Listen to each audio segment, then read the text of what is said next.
नमस्कार।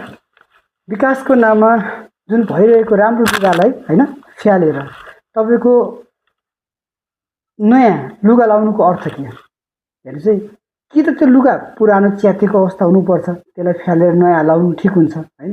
हैन भने विकासको नाममा तपाईको अहिले देखिएको जुन फुटपाथको कुरा होस् हैन अथवा बाटोको कुरा होस् हैन, त्यहाँ बढी जस्तो तपाईको राम्रै भएको संरचनाहरूलाई नै भत्काएर हैन त्यसलाई फेरि बनाइरहेको अवस्था बढी देखिन्छ। तपाईको अझ स्पेसली तपाईको त्यो पिच पनि यस्तो अवस्थाको यो जुन उसमा जानुपर्छ तपाईको यो ठमेल साइडको अथवा त्यो हाम्रो राजदरबार साइडमा प्रायः चाहिँ त्यही माथि पिच भइरहेको हुन्छ। हेर्नुहोस् है, अरू ठाउँमा यसो गयो भने चाहिँ त्यो ठाउँमा खाल्टाङ खुल्टिङ बढी पाइन्छ हैन, अथवा कति ठाउँमा पिचै भएको अवस्था हुँदैन भनेपछि त्यो नभएको ठाउँमा हामीले प्रायोरिटी किन दिन नसकेको हैन? त्यो भएकोलाई भन्दा नभएकोलाई नै प्रायोरिटी दिन सकेको अवस्था थियो भने देशको विकास त चाँडै हुन्थ्यो नि हैन? अझ तपाईको त्यो जुन फुटपाथमा राम्रो संरचनालाई भत्काएको अवस्था छ, त्यसको जुन इँटाहरू जुन छ त्यसलाई पनि मिसयुज बढी भएको अवस्था मैले पाएको छु।